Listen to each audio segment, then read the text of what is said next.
तीसरी आनुकूल्येन कृष्णानुशीलनम, तीसरी शर्त है अनुकूलता पूर्ण श्री कृष्ण का अनुशीलन, चिंतन, ध्यान।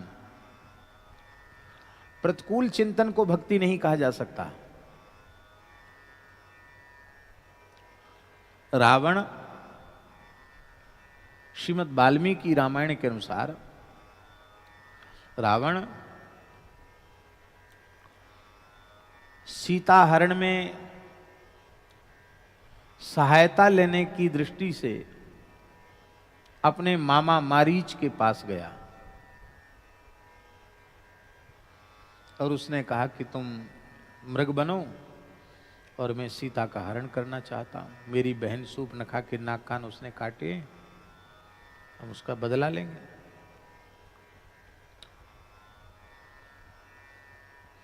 तो मारीच ने कहा, सोते नहीं हो क्या कान्हा? हैं? रात को नहीं सोते हो, पर यहां क्यों लुढ़क रहे हो बार बार? नींद आवे तो खड़े हो जाओ, डंडा लेके कैसे खड़े हो जाओ, नींद नहीं आएगी। बहुत ध्यान से सुनो।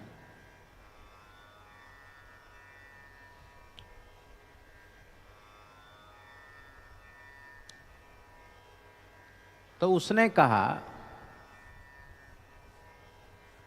कि रावण तुम मेरे भांजे लगते हो, भांजे हो तुम मेरे।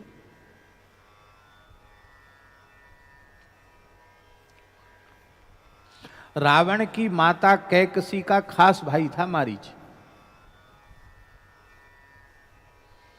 उसने कहा कि तुम मेरे भांजे हो और मामा से अधिक भांजे के लिए हितैषी कोई दूसरा नहीं होता है।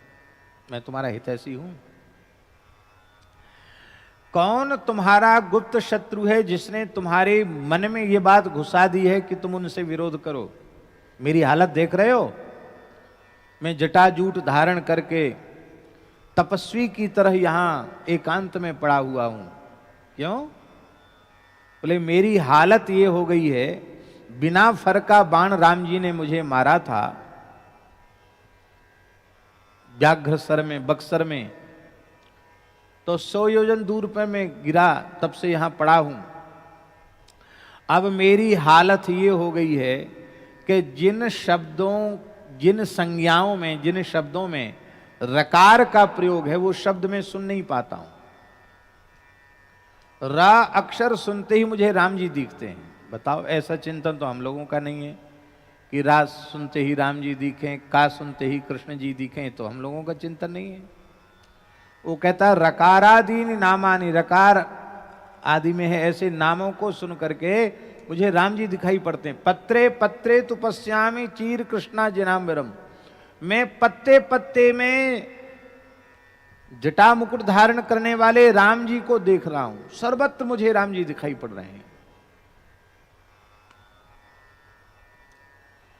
कंस को ऐसा चिंतन था श्री कृष्ण का, उसे सब जगह कृष्ण दिखाई पड़ते थे। नारद जी ने कह दिया था काला काला होगा, बंसी वाला होगा तुम्हारा काल। तो एक महात्मा तो कहते थे कि उसको किसी के काले बाल अच्छे नहीं लगते थे, उसको सबके मूड मुड़ा के रखता था वो कंस। सबका मूड मुड़ा, सब भद्र हो।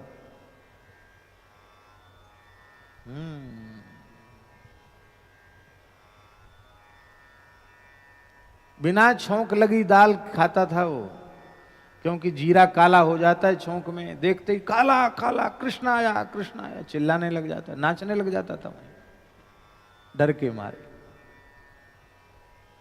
काली कोई चीज उसको पसंद नहीं थी। तो उस कंस का चिंतन भी बहुत था, वो सर्वत्र कृष्ण को देखता था। मारीच सर्वत्र राम जी को देखता था, पर मारीच के चिंतन को भक्ति नहीं कहा गया, कंस के चिंतन को भक्ति नहीं कहा गया, रावण के चिंतन को भक्ति नहीं कहा गया, शिशुपाल के चिंतन को भक्ति नहीं कहा गया। क्यों? क्योंकि वह आनुकूल्येन कृष्णानुशीलन नहीं है। वो अनुकूल चिंतन नहीं है, वो प्रतिकूल चिंतन है। प्रतिकूल चिंतन करने वाला भी मुक्त हो गया, ये तो भगवान के चिंतन की महिमा हुई। बाकी प्रतिकूल चिंतन करने वाले को मिला क्या? वो राग द्वेष की अग्नि में जलता रहा। भगवान के प्रेम का सुख क्या है, इससे तो वह बेचारा वंचित ही रह गया। भगवान के भक्त मोक्ष क्यों नहीं चाहते बाबा? इसलिए नहीं चाहते हैं कि भगवान के प्रेम का सुख उनको जीते जी मिल गया, तो मरे पीछे मोक्ष सुख क्या चाहेंगे? अरे जीते जी सब कुछ मिल गया तो मरने के बाद क्या? जो जिनकी इच्छा हो वो ये करें, क्या करेंगे, कहां भेजेंगे ये जाने, हमें उसके लिए क्या परवाह है। जीते जी उनके नाम रूप लीला के चिंतन का सुख मिल गया, तो अब मरने के बाद क्या होगा इसकी चिंता करने की आवश्यकता नहीं।